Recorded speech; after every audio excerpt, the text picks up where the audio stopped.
पिछली वीडियो में present perfect tense हम पढ़ चुके हैं। आज स्टार्ट करते हैं पास्ट परफेक्ट टेंस। पास्ट आप जानते हैं कि गुजरा हुआ वक्त जिसे माजी कहते हैं और परफेक्ट एक कंप्लीट या मुकम्मल चीज को कहा जाता है।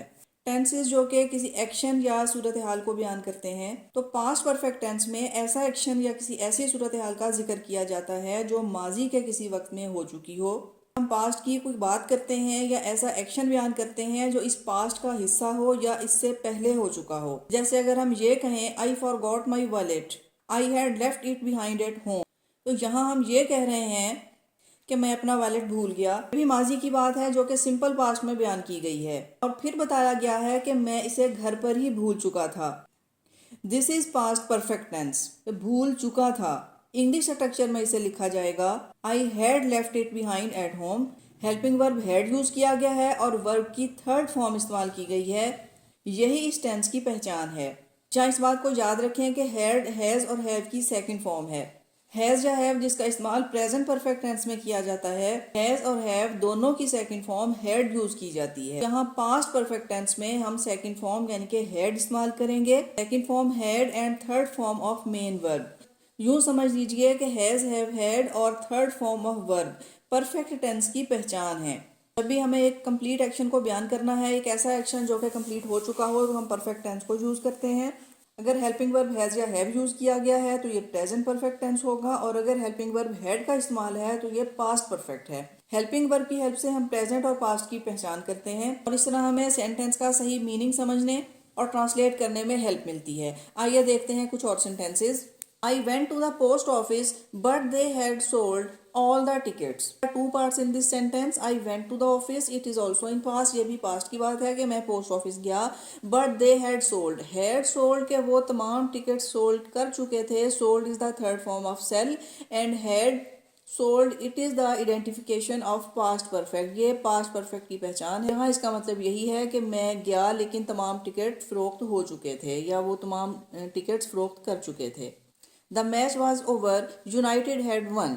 के मैच खत्म हो चुका था और यूनाइटेड जीत चुके थे। कि मैच ओवर हो चुका था और क्या काम मुकम्मल हो चुका था, यूनाइटेड जीत चुके थे। Had one shows past perfect. Helping verb had and one third form of win. जैसा कि पहले जिक्र किया गया कि हमारे बहुत से वर्ब जो कि रेगुलर वर्ब्स कहलाते हैं, दे हैव सेम सेकंड और थर्ड फॉर्म। सेकंड और थर्ड फॉर्म एक सी है, लेकिन हेड के इस्तेमाल से हम समझ जाते हैं कि there is third form of verb is used here. इसी तरह से देखिए, I had seen the film so I read the book. कि मैं फिल्म देख चुका था इसलिए मैंने बुक पढ़ी। Had seen, seen is the third form of see saw seen. के मैं फिल्म देख चुका था, ये एक कंप्लीट सेंस देती है कि ये ऐसा एक्शन है जो कि मैं कर चुका था, हो चुका था। सो आई रेड द बुक। चूंकि पर्सन अपने माजी की ही बात कर रहा है तो हमें यही आइडिया मिलता है कि ये बात पास्ट में कही गई है। That's why second form of verb is used here. कि ये यकीनन वर्ब की सेकंड फॉर्म ही यूज की गई है। Read, read, read spellings are the same but pronunciation is the different. I had paid for all the luxury. कि मैं इस तमाम लग्जरी के पे कर चुका था। I had not seen him for ages. कि मैंने उसे बहुत अरसे से नहीं देखा। नेगेटिव सेंटेंस में नॉट की एडिशन की जाएगी, इसके अलावा और किसी चेंज की ज़रूरत नहीं है। यहाँ भी आप देख सकते हैं had paid and had not seen, they show past perfect tense. और हम इसी हेल्पिंग वर्ब और मेन वर्ब से ही सेंटेंस का सही मीनिंग समझ सकते हैं। देखिए एक interrogative sentence, had he snatched all your money. क्या उसने आपकी ऑल मनी छीन ली, स्नैच कर ली। हैड ही स्नैच्ड, तो यहाँ देख सकते हैं कि हेल्पिंग वर्ब द सब्जेक्ट के हेल्पिंग वर्ब से जो सेंटेंस स्टार्ट किया गया है, helping verb becomes before the subject in interrogative.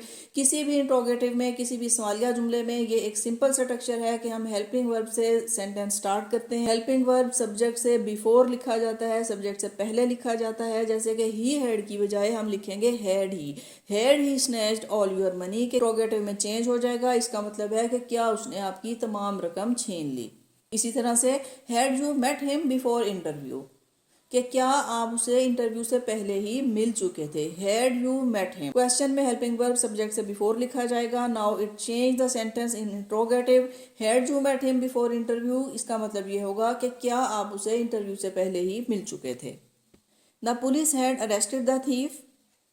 कि पुलिस चोर को गिरफ्तार कर चुकी थी। यहाँ भी आप देख सकते हैं had arrested, it shows past perfect.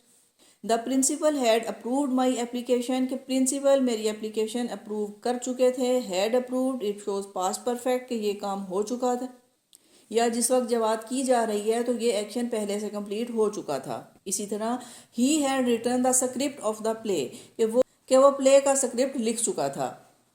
Had written, written is the third form of write, write wrote written. यहाँ इसका मतलब ये है कि जिस वक्त ये बात की जा रही है इस वक्त इस सूरत हाल से पहले ये काम हो चुका था, ये एक्शन कंप्लीट किया जा चुका था। Had written the script of the play, के वो प्ले का स्क्रिप्ट लिख चुके थे। आई होप ये सेंटेंसेस आपको पास्ट परफेक्ट टेंस को अंडरस्टैंड करने में हेल्प देंगे।